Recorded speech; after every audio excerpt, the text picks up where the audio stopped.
بسم اللہ الرحمن الرحیم رب اشرح لی صدری ویسر لی امری واحلل عقدۃ من لسانی یفقہوا قولی۔ السلام علیکم۔ میں نے خدا سے کہا میں تمہیں جاننے سے پہلے نہیں مرنا چاہتا۔ خدا نے جواب دیا جو مجھے جان گیا وہ کبھی نہیں مرتا۔ یہ بات تو طے ہے جو لوگ اللہ کے رنگ میں رنگ جاتے ہیں انہیں تا قیامت ساری دنیا یاد رکھتی ہے۔ اللہ تعالیٰ حضرت جبرائیل علیہ السلام کو حکم صادر کرتے ہیں کہ میرے اس بندے کی محبت کو زمین والوں کے دل میں ڈال دو، اور پھر لوگ انہیں ہمیشہ یاد رکھتے ہیں۔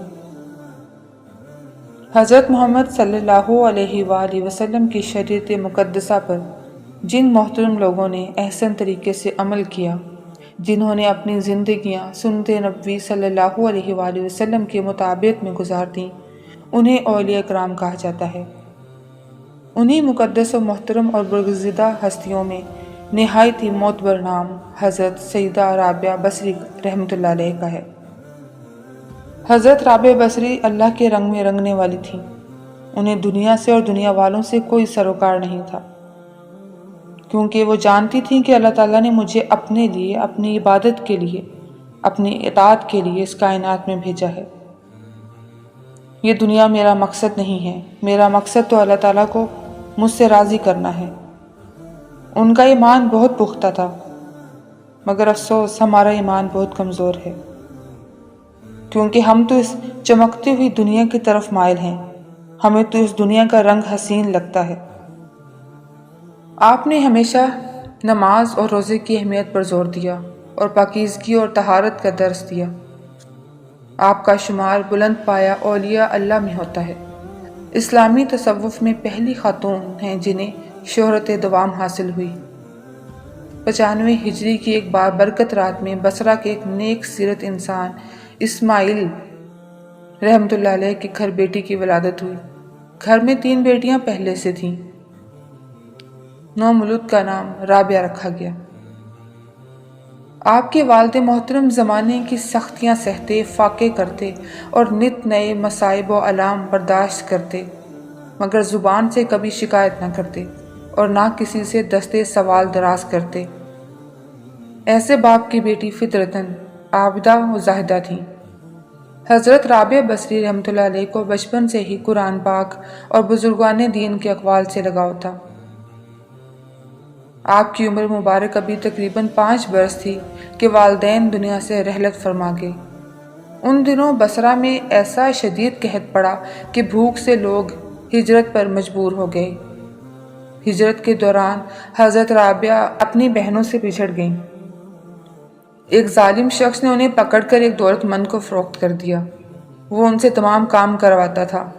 وہ دن کو روزہ رکھتی اور گھر کے تمام کام کاج کرتی اور رات عبادت الہی میں بسر کرتی تھیں۔ ایک دن رات کو عبادت میں مشغول تھیں تو ان کے مالک نے دیکھ لیا۔ وہ یہ سارا منظر دیکھ کر پریشان ہو گیا۔ صبح اٹھ کر اس نے حضرت رابعہ بصری رحمۃ اللہ علیہ سے معافی مانگی اور انہیں آزاد کر دیا۔ آپ نے علوم ظاہری حاصل کرنے کے لیے کوفہ کا رخت سفر باندھا، جو اپنے وقت میں بہت بڑا علمی مرکز تھا۔ وہاں سے پہلے انہوں نے قرآن حکیم حفظ کیا، اس کے بعد فقہ و حدیث کی تعلیم حاصل کی اور اتنی مہارت حاصل کی کہ آپ کا وعظ سن کر بڑے بڑے محدث اور فقیہ حیران رہ جاتے۔ ان کی بارگاہ معرفت میں بڑے بڑے علماء اور صوفیاء حاضر ہوتے تھے۔ حضرت رابعہ رحمۃ اللہ علیہ بہت کم گفتگو کرتی تھیں۔ اگر کوئی سوال پوچھ لیتا تو مختصر اور مدلل جواب دیتی تھیں۔ ہر بات میں قرآنی آیات کا حوالہ دیتی اور اکثر آیات قرآنی ہی بیان کر دیتی۔ جب لوگوں نے اس کی وجہ پوچھی تو فرمایا کہ انسان جو کچھ بولتا ہے فرشتے اسے لکھتے ہیں، اسی لیے قرآن کی آیتوں کے سوا کچھ نہیں بولتی کہ کہیں میرے منہ سے بری بات نہ نکل جائے جسے فرشتے لکھ لیں۔ امام غزالی رحمۃ اللہ علیہ نے حضرت رابعہ رحمۃ اللہ علیہ کے ایک فقرے کی عمدہ تشریح کرتے ہوئے فرمایا کہ حضرت رابعہ سے سوال کیا گیا کہ جنت کے بارے میں آپ کا کیا خیال ہے، تو انہوں نے جواب دیا، پہلے ہمسایہ اور پھر مکان۔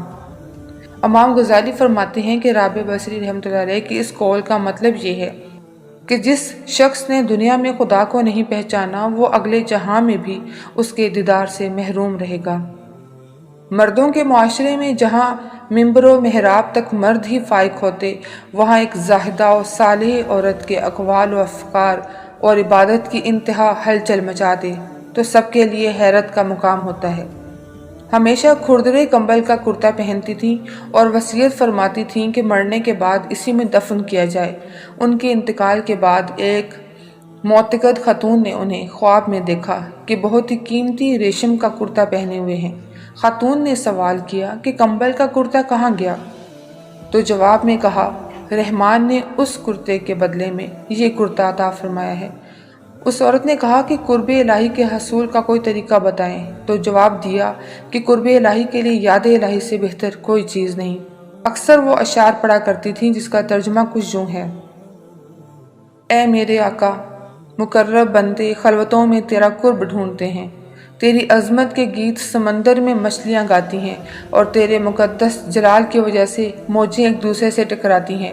دن کی روشنی، رات کی تاریکی، گھومنے والے آسمان، منور چاند، چمکیلے تارے سب تیرے سامنے سجدہ کرتے ہیں، اور ہر چیز ایک اندازے کے مطابق ہے کیونکہ تو غنی اور قہار ہے۔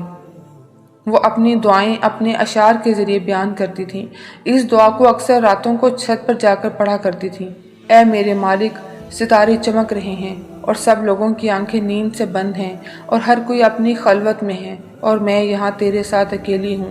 اے مالک، اگر میں دوزخ کے عذاب کے خوف سے تیری عبادت کرتی ہوں تو مجھے دوزخ میں جھونک دے، اور اگر میں جنت کی توقع میں تیری عبادت کرتی ہوں تو مجھے جنت سے محروم کر دے، لیکن اگر میں محض تیری خاطر عبادت کرتی ہوں تو مجھ سے اپنے حسن لازوال کو پوشیدہ نہ رکھنا۔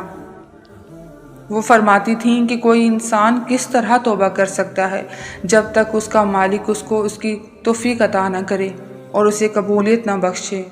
اگر وہ تمہاری طرف رخ کرے گا تو تم بھی اس کی طرف رخ کرو گے۔